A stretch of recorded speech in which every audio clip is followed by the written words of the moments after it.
গরমের ছুটি শেষ হয়ে গেছে, স্কুল খুলে গেছে, তো কি হয়েছে, আবদারে কিন্তু কোনো শেষ নেই। আমি চৈতালি কলকাতা থেকে নিয়ে চলে এলাম আবারও একটা মিনি ব্লগ আপনাদের জন্য।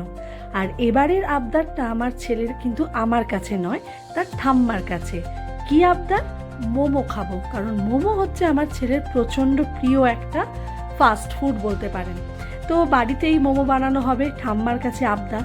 আর ঠাম্মা মানে আমার শাশুড়ি মা কিন্তু ভীষণ পটিয়সী রান্নাতে, খুব সুন্দর সুন্দর উনি রান্না করেন। ইউটিউব দেখেও উনি অনেক রান্না শেখেন, আমাদের করে খাওয়ান। তো নাতি যখন আবদার করেছে মোমো খাবে, তাহলে ঠাম্মা কী করে না বানিয়ে থাকে। তো ঠাম্মা মোমো বানিয়ে দিয়েছিল। এবং যেহেতু আমার শ্বশুরমশাই, আমার বাবা, এনারা কেউ চিকেন খান না, তাই জন্য কালকের যে মোমোটা আমরা বানিয়েছিলাম সেটা ভেজ মোমো ছিল।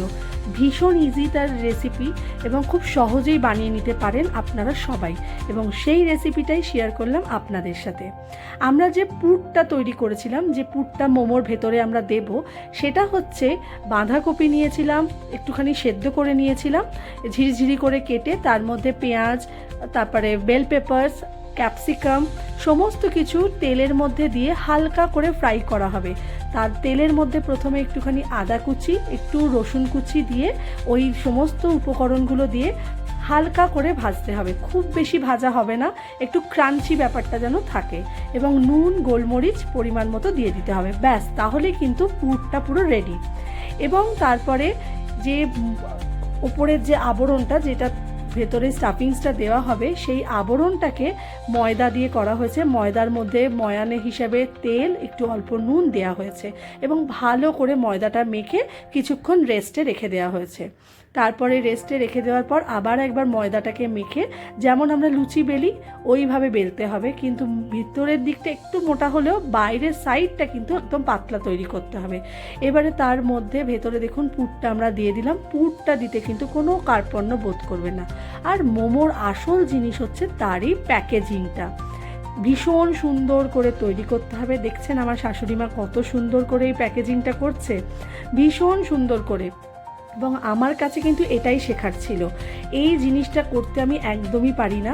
এই যে সুন্দর করে একটা পুটলি মতো করে, এবং সেটাকে সুন্দর করে করে নিয়েছিল, এবং এইভাবে আপনারা যে যেরকম শেপ পারেন সেই রকম শেপ করে রাখবেন। আমার শাশুড়িমা বেশ 2-3টে রকমের শেপ বানিয়েছিল।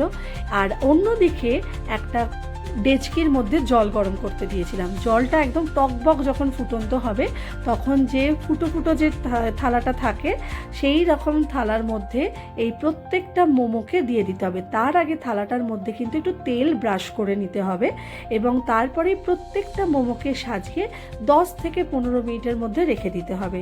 তাহলেই দেখবেন ওই স্টিমে এই আপনার মোমো কিন্তু একদম রেডি। আর এই যে আমার মোমো কিন্তু একদম রেডি হয়ে গেছিলো, সবার খেয়ে ভীষণ পছন্দের। এবং স্যুপ বানাইনি, আমার কিন্তু এই মোমোটা শেজওয়ান সস দিয়ে খেতে বেশি ভালো লাগে। আপনারা চাইলে ভেজিটেবল স্যুপও বানাতে পারেন, এবং শুধু ভেজিটেবল না, এর মধ্যে বয়েলড চিকেন দিয়েও আপনারা এই মোমো স্টাফিংসটা তৈরি করতে পারেন একই রকম উপায়। ভীষণ সুন্দর, এবং ভেতরটা দেখুন একদম সুন্দরভাবে কুকড হয়ে গেছিলো, ভীষণ খেতে ভালো লেগেছে। আমার ছেলে তো ভীষণ খুশি, ঠাম্মা এই আবদারটা তার পূরণ করে দিয়েছে। তো যাই হোক, আপনাদের সাথে এই ব্লগটা শেয়ার করলাম, কেমন লাগলো অবশ্যই জানাবেন। ভিডিওটা দেখে একটা অবশ্যই যদি ভালো লেগে থাকে তাহলে একটা লাইক কমেন্ট করে দেবেন। আপনাদের সবার সাথে আবারও দেখা হবে পরবর্তী ব্লগে। সবাই খুব ভালো থাকবেন, সুস্থ থাকবেন। সবাইকে অসংখ্য